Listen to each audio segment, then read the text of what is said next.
This week's Talk on to Walk on Life Chat guest is a fabulous friend of mine, Nic Byrne. A dreamer, a thinker and doer, she sees possibility absolutely everywhere.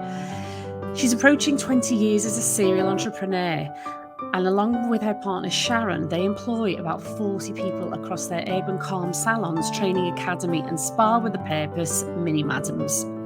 Nic is now taking all that business and life experience and channeling it into her latest purposeful venture, Girls with Dreams Club. The aim is to provide much needed support and guidance to girls throughout their challenging teenage years so they can go out into the world with confidence to pursue their dreams.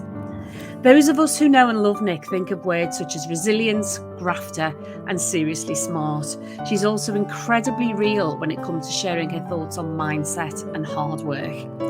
She describes herself as an accidental entrepreneur, but she's actually the epitome of what's needed to walk on and go after your dreams. And she's definitely best placed to spearhead a project to encourage and prepare the next generation of fabulous females to do the same. So let's talk on to Walk On with Nic and let's see where it leads. I'm really happy that you've come on the podcast because not only you're a fabulous female, fabulous entrepreneur, you are a woman on a mission. And I want to start with your latest project, which is Girls with Dreams Club, because it's so topical right now.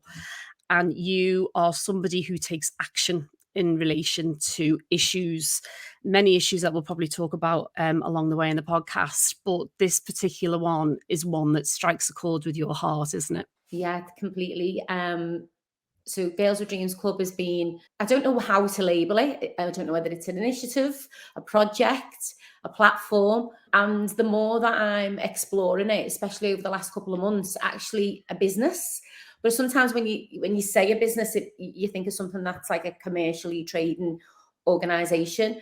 And actually, there's lots of organizations that do trade, but do it from a community interest, kind of socially trading organizational perspective.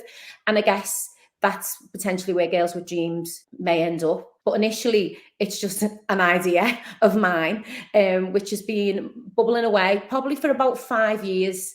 We did want to launch it pre-COVID. We actually had an event lined up, and then for middle of March, believe it or not, and then obviously it happens, and we all know what happened then. And then it's just took a while for us to get back on track in terms of the business, for me to get back on track mentally, to have the capacity to pull something like this together. Yeah. And what an event you've pulled together. You don't do things by halves, do you? Give me some of the speakers. Just give me a quick overview of the speakers that you've got coming in talking to these girls. And the age range is 13 to 17, isn't it? Yeah, so we've got an event on the 25th of November, and we're holding it at Blackburn House, which, I'm really happy that we were able to secure that venue, and the venue have been really supportive, given the history of that building in terms of a school for girls, and now being a women's enterprise and training and development centre. So the whole concept of Girls with Dreams for me is, I just love Liverpool. I don't know whether I would be able to achieve the things that I've achieved in business had I not been in a city like Liverpool. My idea is there's this fabulous resource in the city of inspirational leaders, founders, really amazing personalities from a vast array of sectors. And then also we've got, I think what's emerging is this really amazing pool of health and wellbeing practitioners. Mm. So the idea of Girls with Dreams is not for it to be like a traditional, come and speak to someone about a job in tech, come and speak to someone about a job in fashion, which has absolutely got its place. And, I love seeing the projects that are emerging around those. But actually, to talk about the life skills, the personal development skills that are a lot more accessible, I think, than what they were when we were growing. The podcast, people you can follow on social media, you can share information about strategies, life hacks, that kind of thing. So almost coupling these two areas together. So we will be talking about career paths and opportunities and how to get into this sector, and what you need to to do well in a certain industry, but we'll also be underpinning it all by exploring areas around personal growth, self-development. So our launch event, as I say, is the 25th of November. And even though this has been something I wanted to do for a while, after the summer, I was like, right, we need to make this happen. And going back to what I said before about tapping into connections, and you were on this list, I sent a random text message out. I think it was on a Tuesday night, and was like, right, I want to do this. Most people know I've wanted to do it for a while. You and I have spoke about it previously. And I just sent this message out. I think there was about 10 or 11 people. I'm going to do this. What can you do to help me? I want to do it on this date, which I think was October the 11th initially. I wanted to do it on October the 11th. And this was probably the 2nd. No, it wasn't the 2nd of October. It was early on in September. It was like back, kids had gone to school. And it was like getting back into, business mode. Sent this message out and got in the shower. Do you remember me telling you? Got in the shower. I was washing my hair and I was like, who am I kidding? Launching a business, launching a business, a website, kind of raising the profile of it in what I think was about 4.5, maybe 5 weeks. And I got out of the shower and, almost everyone had replied. I think it was about 9:30 at night. It wasn't even like business hours. But again, that's a testament to, the lovely, this group of people that I've got around me that help me, just get by with a little bit, get by with a little bit of help from your friends. That's like, so true. So true. So in the shower, I kind of decided it wasn't going to be October the 11th. And I think it was you and a few other people went, love it, Nic, whatever you need. Or do you think that date is just a little bit ambitious? So I was like, actually, yeah, I've just realised that in the shower. So what we're going to do is we're going to launch it on that day. And we did. We were able to get a website up and running, and that from Wow Marketing has been amazing. So much more than just a web developer. She's really helped us, get it up and running. And she's still involved now, with some of the marketing side of things. I think this is a website in 2 weeks. We come up with the branding because we didn't have any branding for it. It was turned around really, really quickly because I wanted to try and get the event done before Christmas, and super conscious that, after that last week in November, we get into the Christmas period. People have commitments, there's, light trails and Santa visits and Christmas parties and everything that gets into the mix. So we wanted to do it then. So a super tight time scale, but, not only to launch a new business, but to get, a good caliber of speakers on board, and then also to get the girls, which ultimately is if that doesn't happen, if we build it and they don't come, then what have we built it for? The event is to kind of launch what Girls with Dreams is all about, which, as I've said before, is connecting young girls to people who can just support and guide them.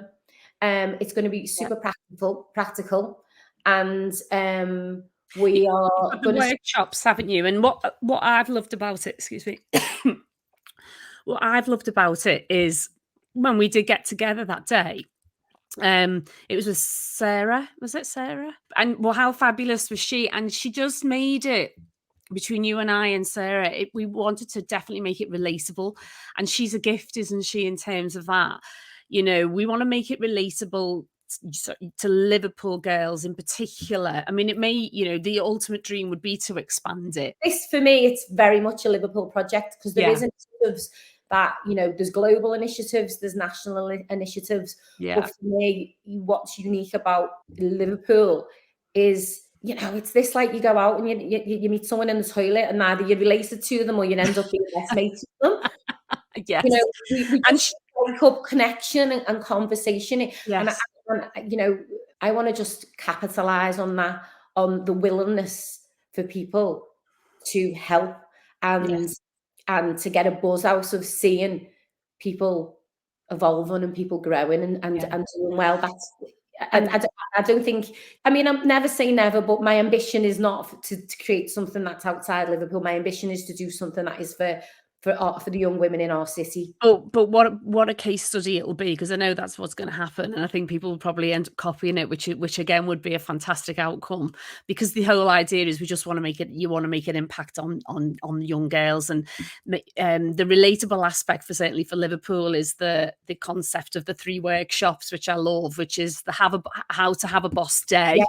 So how to feel boss, and how to be a boss mate. And what I love about that is these are issues that girls and boys, but in particular girls with anxiety and all the stuff that's going on in terms of mental health, it just makes it relatable to them. And it's something that they will be able to contribute back to as well. And, it's not just about telling them what to do and giving them the tools and tips. It's about getting them interacting with it as well. Yeah, and I think that's going to be really important to keep them engaged and keep them, get them invested in this. I think you know what you said. We had the session here with Sarah, who is more than a gift. We toyed with how do we pitch this right, because what we might put out to, I don't know, a sponsor or or a funder potentially, it would be very different to what we would need to put out to a 13 to 17-year-old to get them to connect with this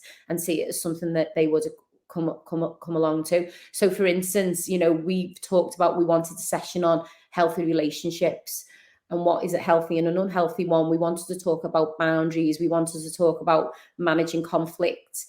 All the things that if you were to listen in on the lives of young girls today, those things will come up. Oh, she said this. Oh, I don't know how to answer that on this WhatsApp.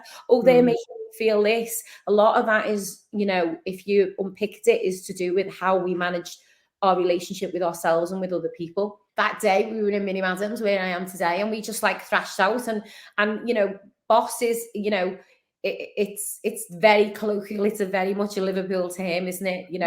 Even when you try and not it use means great, by the way, for anyone, because I do have international listeners. It does go beyond Liverpool. Talk on to walk on. Fantastic. It's the best. Even if you try not to use it, which you and I have worked out in the city before, where you do sometimes try and lose some of your accents and some of the phrases that we use. You still use it. It still comes, because it's a great word. It works, doesn't it? It works. I love it. I think what I loved about what you said was about your network and and you use the term friendships almost in the same sentence. And I think COVID and everything had its massive challenges. There's no doubt there. And again, we'll come on to that for you. But I think what's come out of that has been more of a network of friendship rather than it being more transactional in business and more, this is what I can do for you, what can you do for me? Whereas now I think people are much more, the older generation, which we want to now pass on to the younger generation, we're much more conscious of where we spend our time and much more purposeful in what we're doing when we're spending that time. And I think so many more of us now want to support each other and want to be there for each other from not only a supporting point of view, but also what can we achieve together as a group. And I think that's what you've brought, Nic, and it's brilliant. And that's why people replied to you at 9 o'clock at night. You're going to open it because you know that it's going to be something worthwhile. Oh, that's so nice of you to say. And mutual. This is the thing, this is the thing about a relationship. People have got to, the two parties have got to, it's appreciation, isn't it? And it's like, I would do this for you, so I know you would do it for me. And those relationships are developed by them mutual respect and being there for each other. And, what's nice about what you've just talked about is that you're seeing that in your circles as well. It's almost like a bit of, it's this consciousness, isn't it? Yes. And everyone just being a bit more mindful, a bit more considered, reflecting on what they want out of the relationships that they've got. And going back to Girls with Dreams, if we can be engendering that in people from a younger age, then how powerful is that? Yes. Because, I think I said before, the access to psychology, neuroscience, people talking about how our emotions work, is a lot more than what it was when we were growing up. Yeah. So it's just, you know, you pick your phone up and someone's psychoanalyzing you on your phone. You're like, that's me. Oh my God, I'm that person. You know, Yeah. and don't get me wrong, Yeah. there's an element to that needs to be developed in terms of critical thinking. So you don't Yeah. think you are everything that the phone tells you that you are. Yes. But I 100%. think just in terms, and Sarah and I have had these conversations about this like consciousness and everyone's kind of mindset. I had a chat with someone who's she's been going to therapy for something, and you wouldn't think she was the sort of person who's gone to therapy, but she said, "Oh, I can't believe it." She went, "It's just great." She went, "Because I normally go to these family parties." She went, "And we all want to kill each other." You know, you go to family parties. She went, "But now," she went, "I'm just dead calm." She went, "And we talk it out," because she's developed strategies Yeah. rather than being like with each other. It's like, you understand, you know, I am, maybe they're being like this because of X, Y, and Z. So if I actually, you know, go, "Do you want a hug?" rather than let's like have a fight, it's just, you know, Yeah. that's amazing if more people are being exposed to just thinking about how they live their life a little bit differently, and Mm. you know, we're just talking more and having more empathy and trying to understand where people are coming from, which ultimately is empathy. And you know, yeah, I just, so perhaps through the pandemic, when we had more time alone, you know, people were listening to this stuff, and because there was more Yeah. time for reflection, there was Yeah. more time to maybe 100%.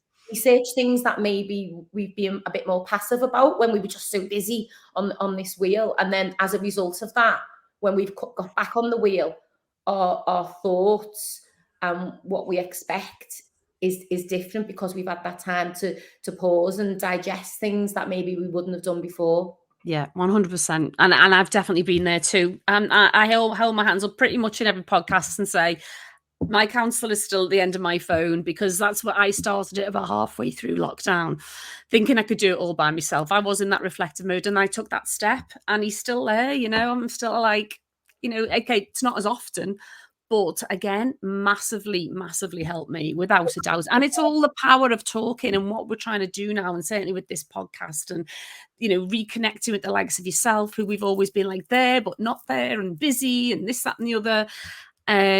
It's taking those strategies and sort of sharing them, you know, and that's what get with each other, and now with the next generation. Totally, because the amount of people I speak to these days who have had, you know, have got some sort of coach, and you know, without trying to sound negative, sometimes it's people that I've gone, really, you know, really, you but they Mm, talk about how transformational it's been for them, and you know, mm, just having someone to chat to help them hold themselves a little bit more accountable, to just check in and go, those things that we talked about last time, I've been doing them, and do you know what? mm.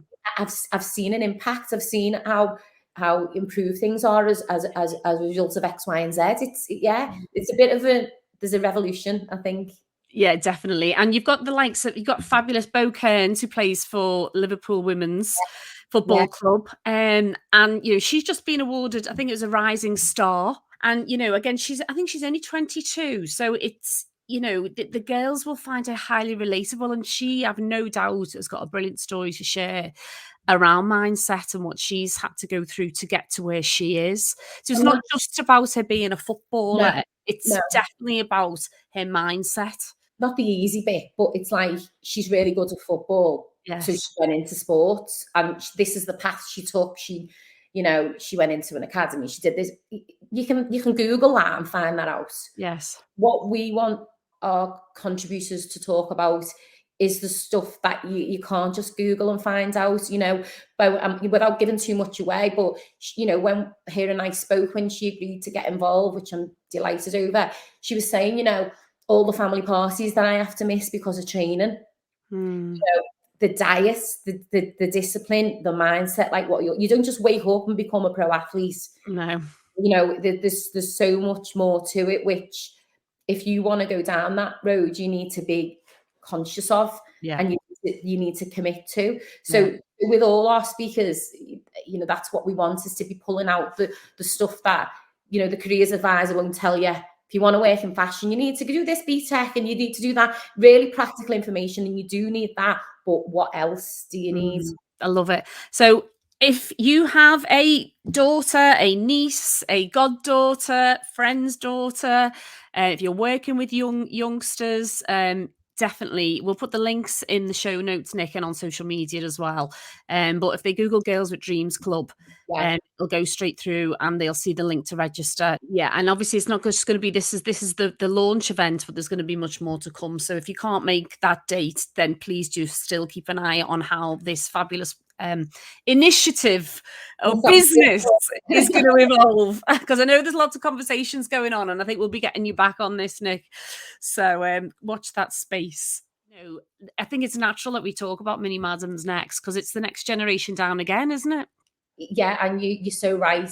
Girls with Dreams is very much, an evolution of mini madams. So Minis is a children's day spa and party venue, which we've had for it'll be 6 years in March. So it would have been really easy for us to just open a place where it was just about, the characters, the glitter and the polish. And don't get me wrong, when the children are coming, that's what they're coming for. But everything that we do at Minis is underpinned by what are our values, which are around like empowerment, positivity, kindness. We have a mini madam's promise, which they do at the end of every party, and it talks about beauty coming from within, building on our friendships and being kind, using kind words. It's huge, because what you learn as a kid, you're like sponge, aren't you? And it carries, and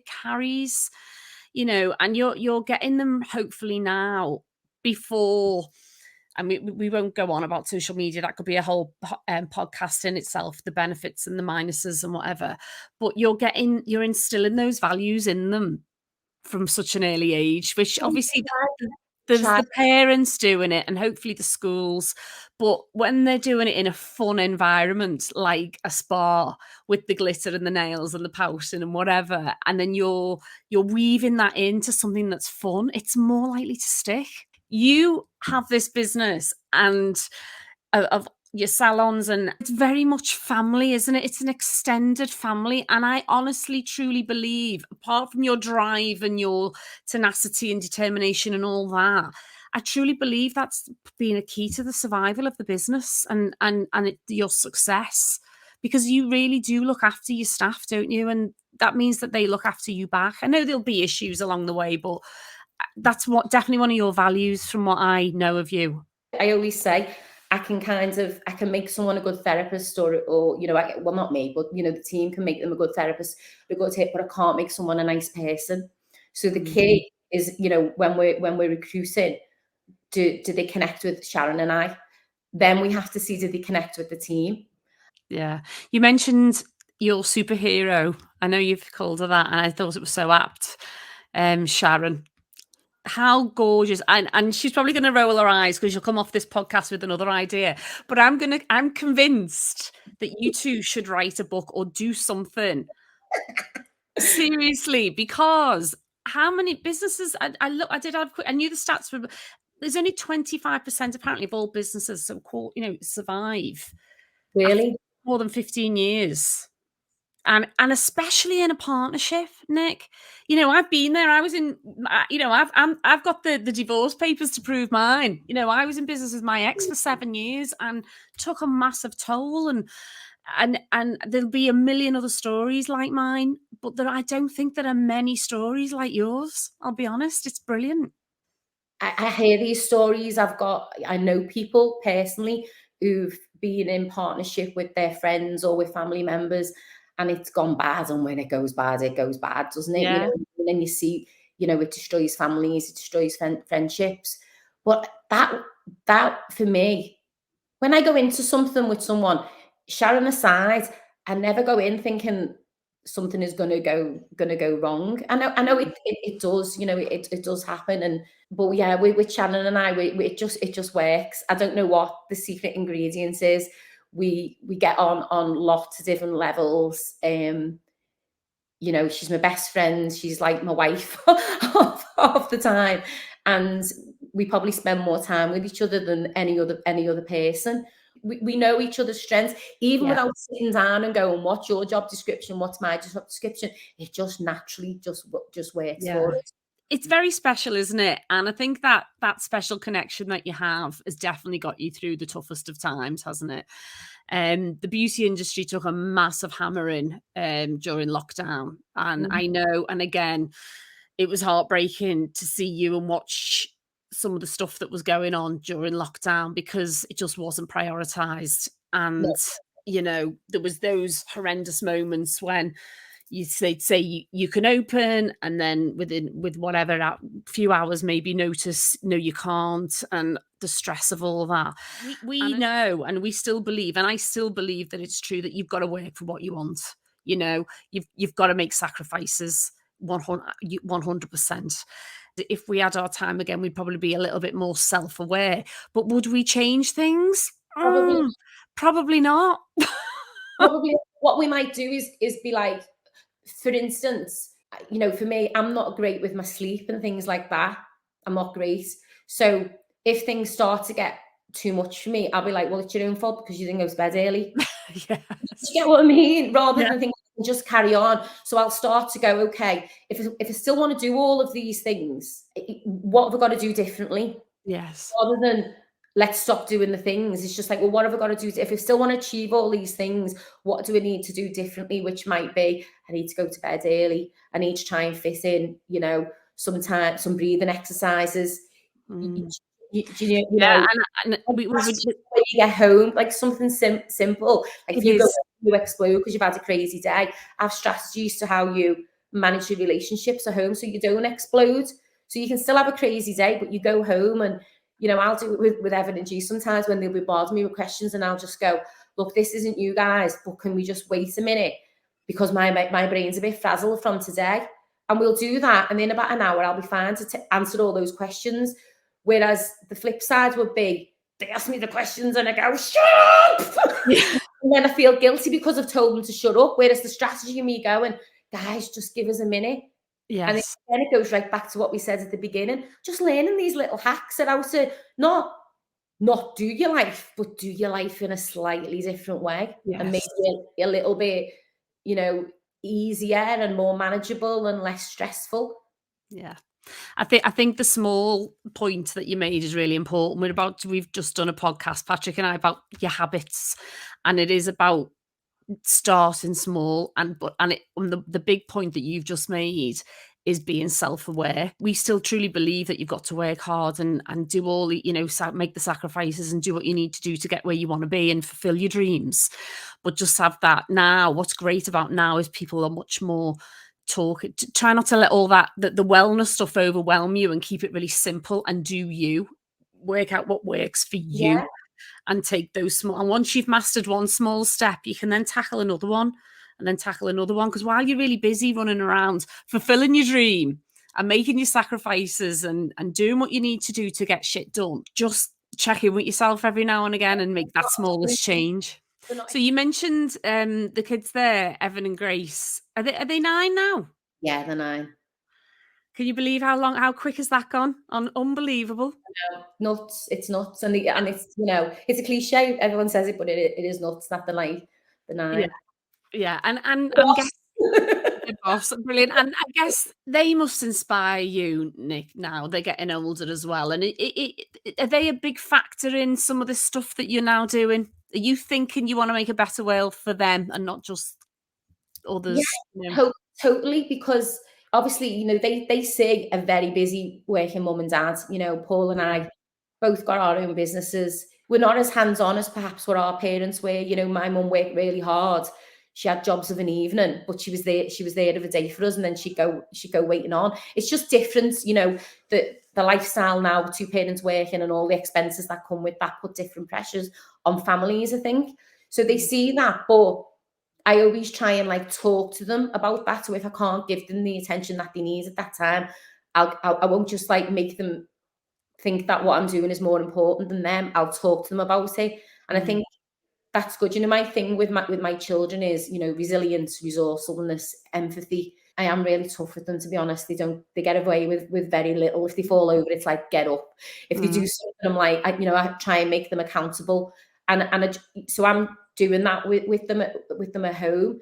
And I think, you know, the things that I've learned about like my emotions, holding myself accountable, being more self-aware, is helping me be able to like support them with that. I don't know whether I told you this. Evan was like, he was at something and this little boy was like not being nice, was being a bit like saying mean words to some of the other children, and Evan was like, "You're just not happy, are you? That's why you're being like this." And I was like, "Oh, is that what you said?" And he was like, "Yeah." And I was like, oh, because obviously that's what you want them to do. But I'm thinking, well, people, you know, sometimes bullies, and I'm not saying this boy was a bully, there might have just been stuff going on, aren't used to someone being rational with them. They're used to either someone fighting them back or running away. Whereas he was like, you know, wanting to sit down and talk about it. And I was like, obviously he's done that because some of it's his nature, some of it is the discussions that we have at home about managing conflict and stuff. But actually, it was like, yeah, do you know what? I'm dead proud that he's done that. Yeah. And it's used the situation. The young man's probably gone, what do we do here? I just got off. Someone wants to talk to me. What's, you know, But you make a really interesting point there, and that's one of the things that I've tussled with and doing in coming up with Talk On to Walk On, the podcast, and the impact and difference that I want to make. And we're about to do this series around midlife, and I was thinking, you know, I want to help the next generation, because we're instinctively, because we're, again, maybe because we're parents as well, and we're, you know, I'm not just saying it's a Liverpool thing, but we're very family and giving, and you know, it is in our nature to be a community driven, socialist values and all that. But what I realised that, well, they're not going to listen. They may not listen. They're not going to listen to me or listen to Patrick, maybe. I mean, I know Hannah and some of her mates and some of the lads especially do listen. And I've had some incredible feedback from some youngsters, but I know that they're not going to be my target demographic. But I had this like realisation one day that I thought, well, hang on a minute. I talk to Hannah about this stuff, and I know that a lot of it goes in, even though half the time she's like, yeah, whatever, mum. But I know it goes in because I see the fabulous young woman that she is becoming. And is actually now, she's 21. Keep forgetting that. I just think, well, we can help each other in our network and in our generation, we can now talk to each other as midlifers about this stuff, then surely that'll pass on. That'll benefit the next generation, because if we feel like it's benefiting us, it's going to have a ripple effect and have an impact on your family and how you talk to each other and what messages you say to them, what little hacks you give to them. And it's full circle to what we've been doing today. We share the hacks, we share our experiences, we're talking much more openly about how we're feeling and what we're going through and what we've done to address it. And it does go in. It does. Yeah, there's like, you know, it's multifaceted, isn't it? And what you just described is actually what we described earlier in terms of how people have come out of COVID, you know, being a bit more mindful about their relationships, you know. So if we're raising the consciousness and all of that, you know, if we're doing that ourselves and then we're passing that on to our children, there's a ripple effect there. Coming out of COVID, we were doing it when we were isolated. Then when we come out, we wanted our relationships to look and feel differently. There's another ripple effect. You know, Girls with Dreams Club actually trying to reach out and get girls to come together. Because the other thing as well with Girls with Dreams is this connection. You know, I went to a reunion. Well, it was a reunion of a building that was closing where I used to work. And when I worked for the Ministry of Defence, there was hundreds of us, and it was so sociable. You know, 28 years later, I'm going and still seeing people from there. And you know what was really scary is that building is shut down now. They've moved it to Blackpool. Yeah. But a lot of the people who work for the MOD now are working from home. So these are people who were starting their journey. And I imagine you know, when you were right back in the solicitors, it was the vibe, wasn't it? Yes. It was, you know, relationships, friendship, romantic relationships, all of that was developed by the office environment. It's not happening anymore because they're all at home. I don't even know why I've come onto this, but for me, it was like it was quite scary. So where do you get in your consciousness from? Your kinds of where's your they're acting like that. So that's quite cool. So I might start acting it, because we do that, don't we? Yeah. We you know, we get our behaviors, we learning. Yeah. If you're at home and you're just logging on and you're doing your work that day, where's all of that coming from? So it needs to come from somewhere else, doesn't it? It needs to come maybe from the person you get into a relationship with, or you know, your family. There needs to be as many different kinds of routes to just changing how we think. And the key for me is that like self-regulation, self-awareness. But you've Yeah. got to understand, oh, what is this that I'm feeling? Oh, this is burnout. Oh, hang on. I've had this before. What am I going to do to stop this again? I'm dead angry. Let me think about why I'm angry and can stop myself from being angry again. How do I avoid that? Or do And it's also the skill set as well, the actual physical skill set of like, I know you talk about the Ministry of Defence, and again, coming back, that's where you started your career. I know you did the bar work, and I did the bar work, and again, what a character building time that is to work in the hospitality sector. And we've both come from families of workers, and then we went into, both of us, kind of similar journeys into the corporate route. But again, the working from home thing again is a whole we could do a whole podcast on, because you listen to people on the phone, you watch them communicate with each other, you listen to what they were doing, you watched how they worked, you learned from just being in that environment. But also, there were certain characters that you never forget, who's, and we'll come on to, I know you did the do of, I don't know his full name, but I remember reading the post about Tommy and what an impact he had on you. And it's so important. And it's things like characters like Tommy that you'll never forget, because they say stuff when you're young and it stays, and it underpins who you become, I think, sometimes. Oh, definitely. There's numerous people in my like personal and in my like work life who they shape you, don't they? They're the original influences. Yes. Forget all this online stuff with people we don't know and we can't connect with. They're your original influences who kind of they help you develop your values and your behaviors, because you get it from your family originally, but then your work life, and if we're lucky, we have people who take us under our wing and who you learn from. You might not always agree with them, but you learn even from not agreeing with people sometimes. So, I've always been involved in the trade union movement, that obviously come from my dad. And it was just a natural progression for both Amy and I and our Ryan to all become shop stewards, trade union reps. So Tommy was our branch secretary. So as soon as I started working in the Ministry of Defence, I was on the branch, and that was great, because you learned about like conflict resolution, negotiation, all these skills that have like stayed with me right the way through my career. But if you're working from home, who are you learning off? Who are you getting these, like, how to conduct yourself, how not to conduct yourself? There's so much that's being lost, and and making mistakes, making mistakes, and knowing you can pick yourself up, watch other people make mistakes. My early years were like nothing to be proud of. It was the early 90s, and we all know what we were doing in the early 90s.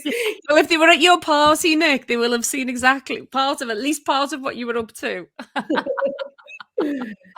But yeah, I mean, it's a whole, we could be here all day, but I'm loving all the stuff that's coming out of our chat, as I knew I would. In terms of Nic today, and you've just had your 50th, and you fulfilled your own dream of DJing. How brilliant was that? And how did that feel?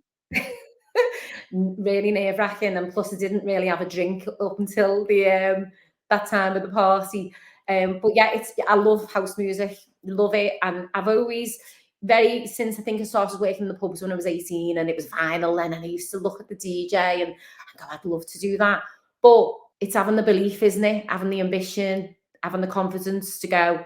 And I'm not saying I've got all of that now. I think I've got more than what I had, but there's still some situations where I go, oh, shoulda, woulda, all that kind of thing. And then you go, you very much should have done afterwards. So Mark Armstrong, who plays at my 40th, he's a dear friend, reached out to him, was like, you're going to be able to play me 50th. And guess what? I want to learn. And I am a nightmare when I'm out. I'm a proper snob with my music. He's going up to DJs going, you're playing that too slab, that mix was rubbish. Can't you play this version of it? I am a bit of a nightmare. I know my house music. Anyway, I started taking lessons in the February, and there was only Sharon that knew that I was doing it, because I was disappearing once a week.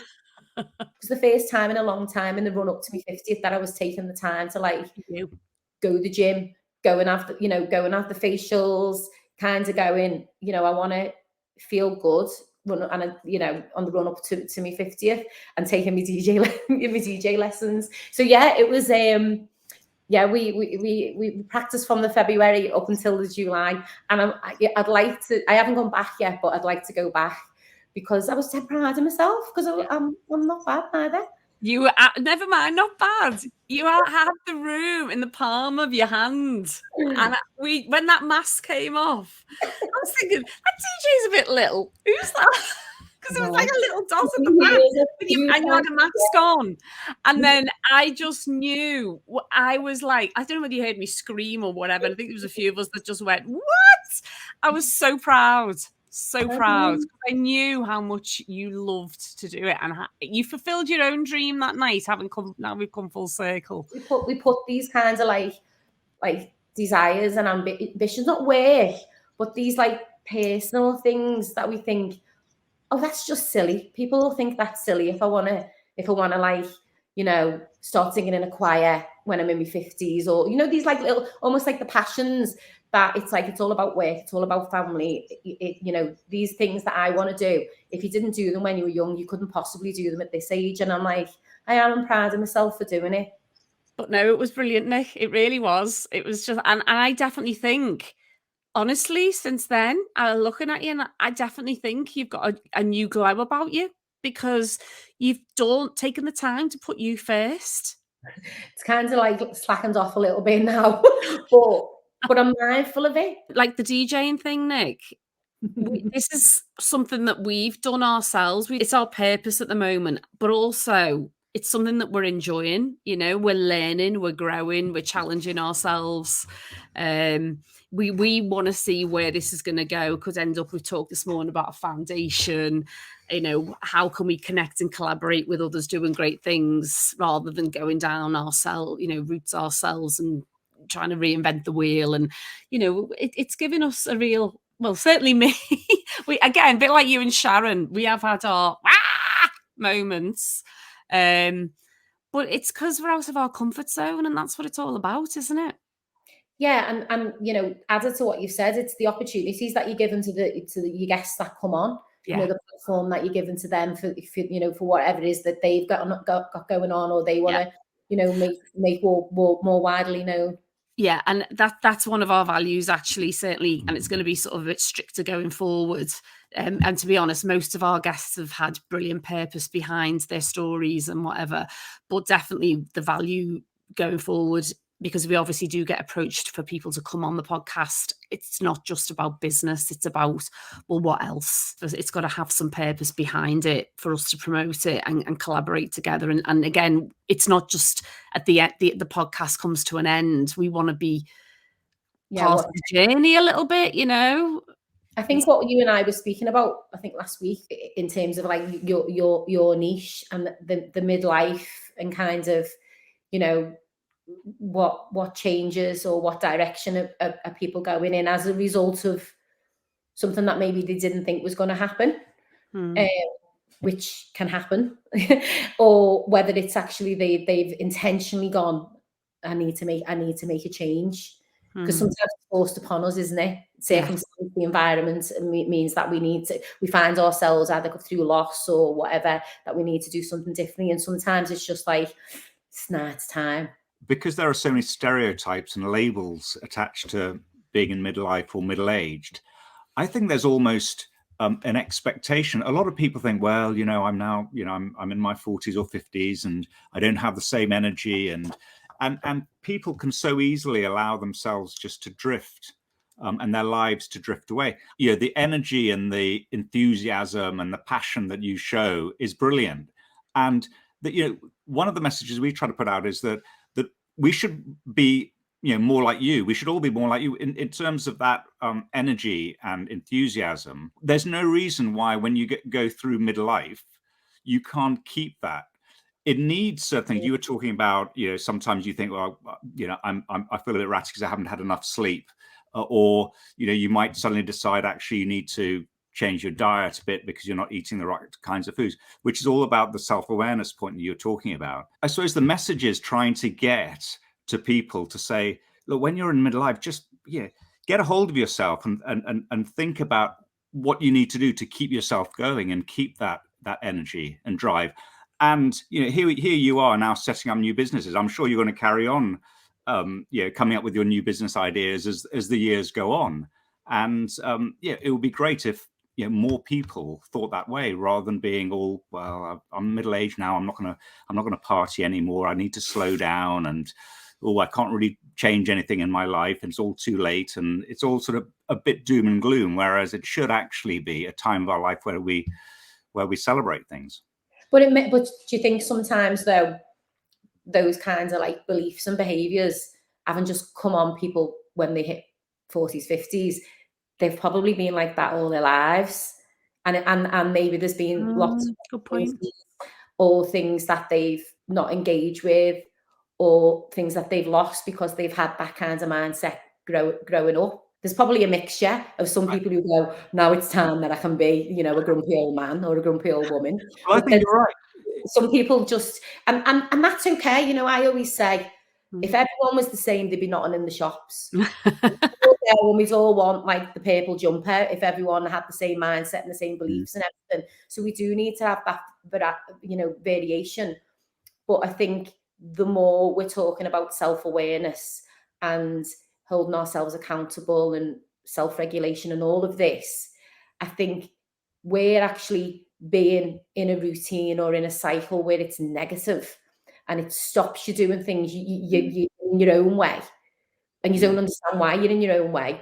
If we can introduce these concepts and strategies, it might make people who are in this circle go, oh my God, someone said before, have a words with yourself. That's my thing. You need to learn to have words with yourself and go, stop being a this, or get over yourself, or you can do this. It's not always speaking to yourself negatively. Sometimes it's speaking to yourself positively and kindly, so you encourage yourself to do things. That for me is the key to it all. Absolutely. And when you were talking earlier about girls with dreams, and you're talking about you're talking to these young girls about personal growth and self-development, and it suddenly struck me that in life, that's brilliant opportunity for people at that age.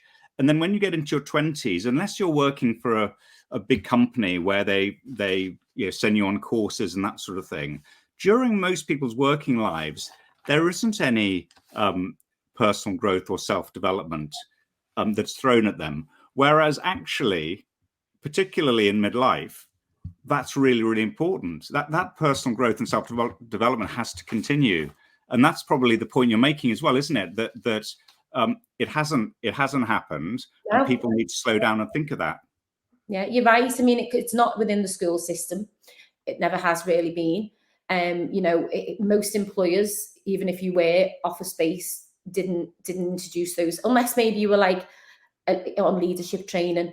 Some of these techniques and theories, if you went on, I've been on leadership training, you'll be introduced to, different types of motivation, emotional intelligence, those type of concepts. But it's not just out there and accessible for everyone. And I went in the other day and my mum was like watching Stephen, the podcast. Stephen Bartlett. And I was like, this is great. This is great. And it's just more of that, and that little penny drop on the way I kick off. Maybe next time, if I just think about what Stephen says, or not that my one kicks off, but you know what I mean? It's kind of where can we get all this like positive influence from that can just help us recognize, I think psychology, I did psychology A level, and I think I lasted 4 weeks. And I think now, I wish I had, because it's just dead interesting, isn't it? It is really interesting. Our behaviors, how our brain works, But you're the point you made about we don't want everyone buying the same purple dress.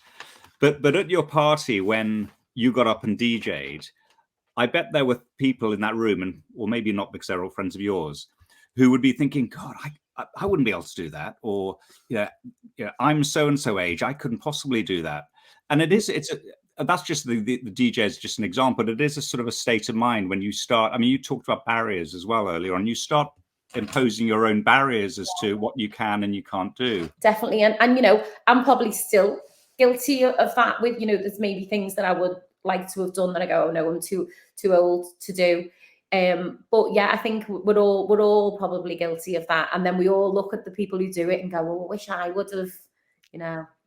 Yeah, when you hear of a 98-year-old who's just jumped out of a plane, you know, skydiving or something, or abseiled off the edge of Liverpool Cathedral, aged 80 or whatever, you think, wow, wow, there's something, what possessed them at that age to say, right, yeah, I want to do this and I can do it.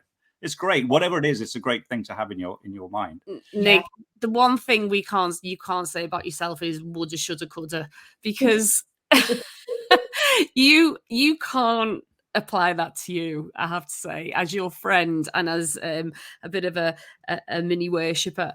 It's just in terms of you are inspirational, and I couldn't think of anyone better to get a fabulous group of people together to inspire the next generation, because it's something that you do instinctively, and now you're actually creating something that's that's tangible in terms of making that impact on the next generation. I just think for you and for me watching you, it looks like you really are going after your purpose now. And I think as we do hit midlife, while we're talking about it, the key, I think, in midlife in finding a bit of a purpose, it's got to energize you, because we're all a little bit more knackered, aren't we? Do you know what I mean? So I think to find something that sparks your energy, because I think a lot of people struggle with, well, what do you mean a purpose? Well, it's really just, again, have a minute. What do you love? What sparks your interest? What gets you going? What gets your heartbeat going? What gets your passion going? What are your values? What difference would you like to make, even if it's just the smallest impact? And you're just a great example of that. And I think not only are you going to inspire the next generation, you're going to inspire our generation as well, because we could definitely use this in our midlife contribution to what we're looking to do in the Midlife Muddle series. And we've all been on training sessions where they ask you to talk about your business brand, and they go, you need to think of your purpose. And I'd sit there going, what a salon.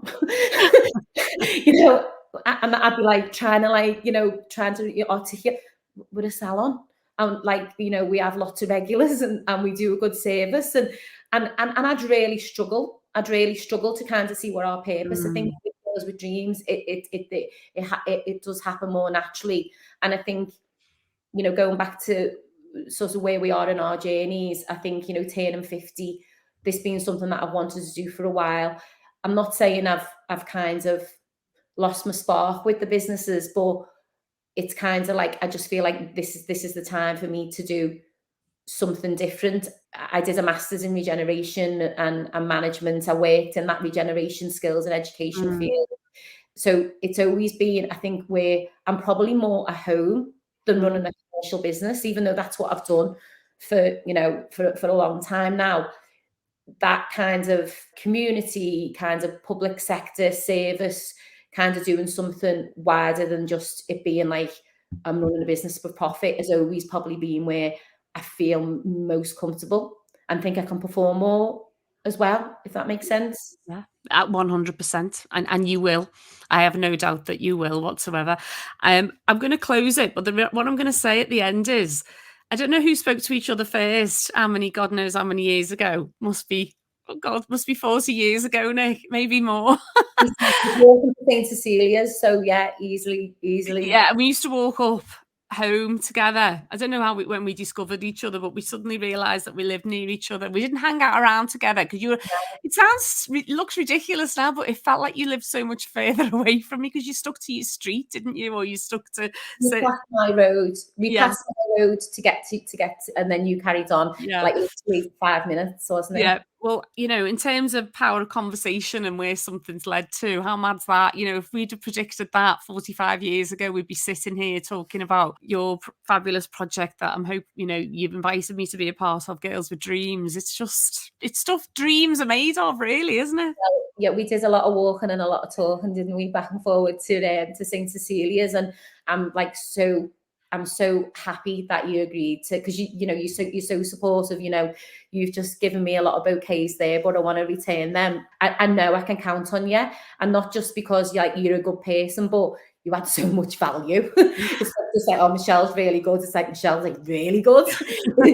and what you can contribute. And also because of your coaching background, you will say to me, are you sure this is something you can do? And as an entrepreneur, Shannon's not great at doing that because she kind of just lets me. So there's no one who I've got within my support network who can go to me, but Nic. So it's great that I've got you to be there for me and to kind of not keep me in check, but just make me think a little bit differently and not just want to like run head on. I do at times, and I think what you and Patrick are where you're looking to take the direction of the podcast. It's just so needed. I think there'll be lots of people out there who will connect with it and will just maybe assess where they're at a bit more by listening to other people's stories, and not that they want to be the 98-year-olds abseiling down the cathedral. Leave that to him. It might just make them go, oh, you know what? Maybe I can apply for that job in that sector that I haven't. Maybe I want to go into that field. Maybe I want to write that book. Maybe I want to become a podcaster. Just knowing that there's other opportunities out there, and it's only ourselves sometimes that stop us from going out there and taking the leap. I love that. I think that's a great note to end on. Indeed. All the flowers sending back to us, and my head's swelling, Nic. Thank you so much, Nic. We could have spoken all day. We knew that had happened. We knew it would go long, and we knew we'll have a little bit of editing, but that's fine. It'll be an absolute pleasure to listen back to it, and I can't wait to share it with our listeners. So thank you so much. Thank you guys for giving me the opportunity. Brilliant. Love you. Bye. If you've enjoyed listening to our Talk On to Walk On podcast and you want to know more about our coaching, mentoring and talks offer, then go to our website, talkonToWalkOn.com. We would love to talk to you about how we can share our many life lessons so you, your team or your students can walk on in life with confidence. If you're listening to the audio version of our podcast, don't forget you can also watch full episodes and view highlights on our YouTube channel. Obviously, if you would like to sponsor our podcast, we would also love to hear from you. So let's connect, have a conversation, and you never know where it will lead.